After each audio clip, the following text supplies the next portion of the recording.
Right then, I've written the recipe down here. You can screenshot this, print it off, save it. It's a really good recipe. I use skinless, boneless thigh meat, which was really tasty and cooked quite quick because it didn't have the bone in. But you can use chicken breast if you prefer. You can use drumsticks.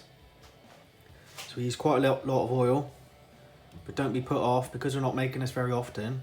I save the oil, I just run it through a sieve at the end and pour it back into the container, and I'll save that for next time I do this. So you probably get 3-4 cooks out of each oil before you have to throw it away. So that's all the ingredients, all my herbs and spices. It's quite a lot. So when it came to the flour, if you use 2 full coffee mugs of plain flour, that's about 400 grams. If you can't get all of these ingredients, don't worry. This is just exactly what I used and it did come out really tasty. Right then guys, I'm just going to marinate my chicken for my KFC recipe. Salt and pepper, an OXO cube, and add some buttermilk. I'm going to add a tablespoon of soy sauce and a little bit of tomato ketchup. Okay, so just give that a good mix. I'm going to marinate that for about 6 hours, or ideally overnight. So I'm just going to cling film that now and leave it in the fridge to marinate.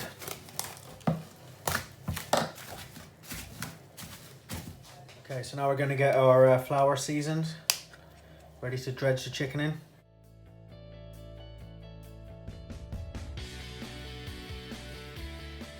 Okay, so just give that a good mix.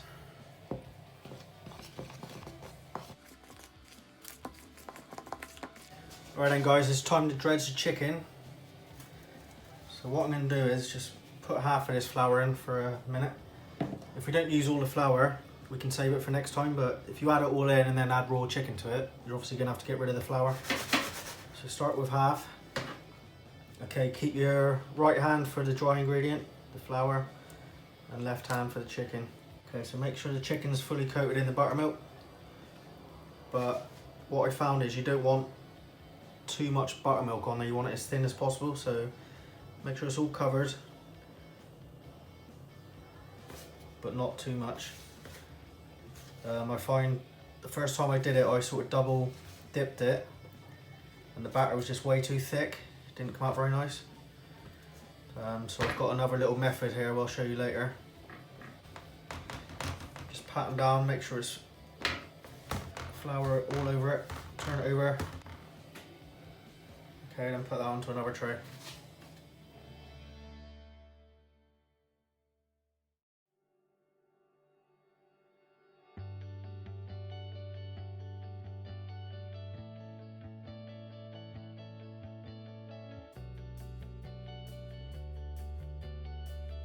Okay guys, so I've put the rest of the flour in. I've taken out most of the lumps.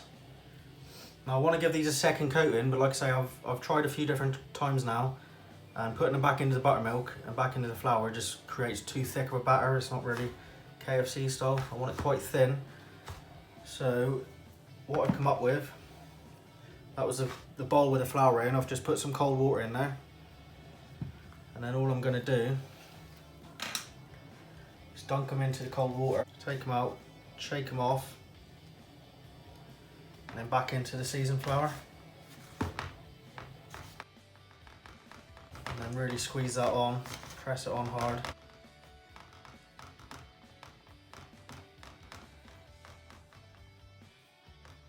Okay, turn it over.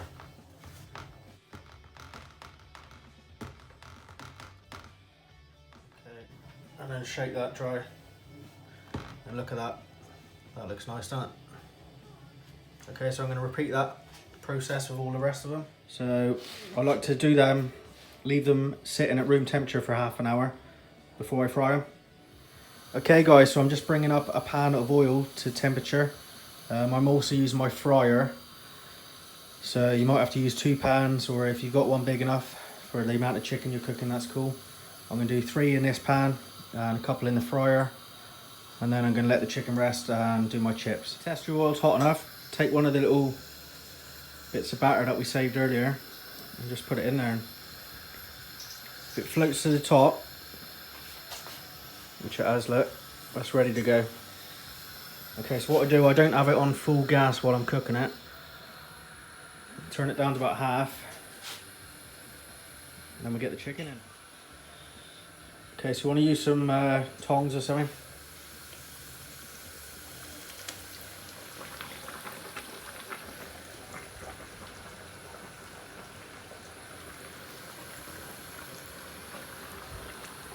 Okay guys, they take about 12-14 minutes in the hot oil. If it looks like it's too hot and they're browning too quick, turn the oil down a bit. I've rested them on some kitchen paper here, but if you have a cooling rack, that's even better. And I'm going to put my chips in my fryer now and start plating up. Okay, anybody that knows me knows mine's a Big Daddy box mill. So we have some black pepper mayo on the top, bit of ketchup on the bottom. I have some lettuce in there.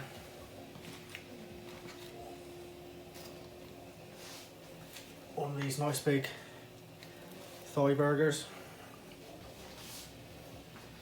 Hash brown, of course. And some bacon. Look at that. Okay guys, and there's my version of the Big Daddy box meal from KFC. Got our burgers, our French fries, homemade coleslaw, of course the gravy. Okay, look at that.